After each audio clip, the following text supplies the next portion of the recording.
আবারও পাগলা বানরের কামড়ের শিকার হলো সুমন নম। বয়স 11 বছর, পিতার নাম নির্মল নম। বাড়ি দক্ষিণ চরিলাম করইমুড়া গ্রামে। সুমন করইমুড়া স্কুলে ৫ম শ্রেণীতে পড়াশোনা করে। সুমনের পিতা বাঁশ বেতের কাজ করেন। সুমন বৃহস্পতিবার সকালবেলায় কাকার সঙ্গে মেশিন নিয়ে ধান মাড়াই করতে গিয়েছিল দক্ষিণ চরিলাম রেল ব্রিজের সঙ্গে একটি বাড়িতে।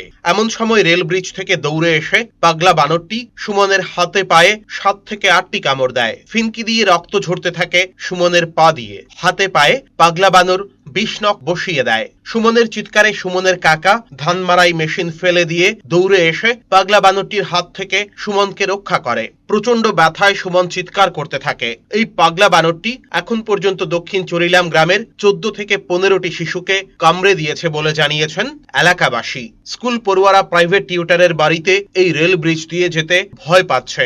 একা কোনো স্কুল পড়ুয়া এই রেল ব্রিজ দিয়ে এখন চলাচল করে না। ৮-১০ জন পড়ুয়া একত্রিত হয়ে প্রাইভেট টিউটরের বাড়িতে যায় এবং একসঙ্গে বাড়ি ফেরে এই পাগলা বানরের ভয়ে। গোটা দক্ষিণ চরিলাম গ্রাম এই পাগলা বানরটির ভয়ে জুবুথুবু।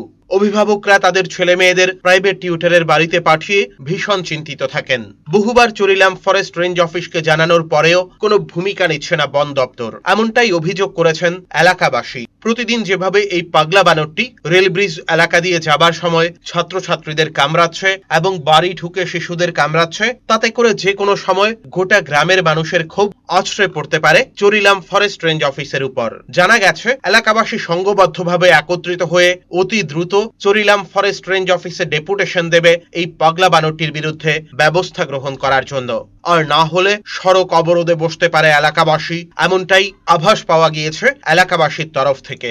এদিকে পাগলা বানরের কামড় খেয়ে অভিভাবকরা যখন শিশুদের বিশ্রামগঞ্জ প্রাথমিক হাসপাতালে নিয়ে যায়, আজ পর্যন্ত কেউ ভ্যাকসিন পায়নি হাসপাতাল থেকে, এমনটাই অভিযোগ করেছেন অভিভাবকরা। হাসপাতাল কর্তৃপক্ষ জানিয়ে দিয়েছেন বহুদিন ধরেই সেন্ট্রাল স্টোর থেকে নাকি ভ্যাকসিন আসছে না, যার ফলে বাজার থেকে ভ্যাকসিন কিনে তারপর দিতে হয়। এদিন সকালবেলায় সুমনের ক্ষেত্রেও তার ব্যতিক্রম হয়নি। সুমনের পিতা এবং কাকা বিশ্রামগঞ্জ বাজার থেকে ৩৫০ টাকা দিয়ে ভ্যাকসিন ক্রয় করে তারপর সুমনকে চিকিৎসা করিয়েছেন। গোটা গ্রাম ওই পাগলা বানরের ভয়ে জুবুথুবু। বন দপ্তর নীরব দর্শক। ডিএফও অনিমেষ দাসকে বলেও কোনো কাজ হচ্ছে না বলে এলাকাবাসী অভিযোগ করেছেন।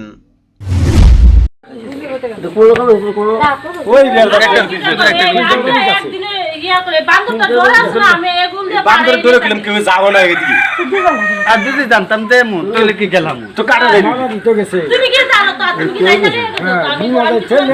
গেলাম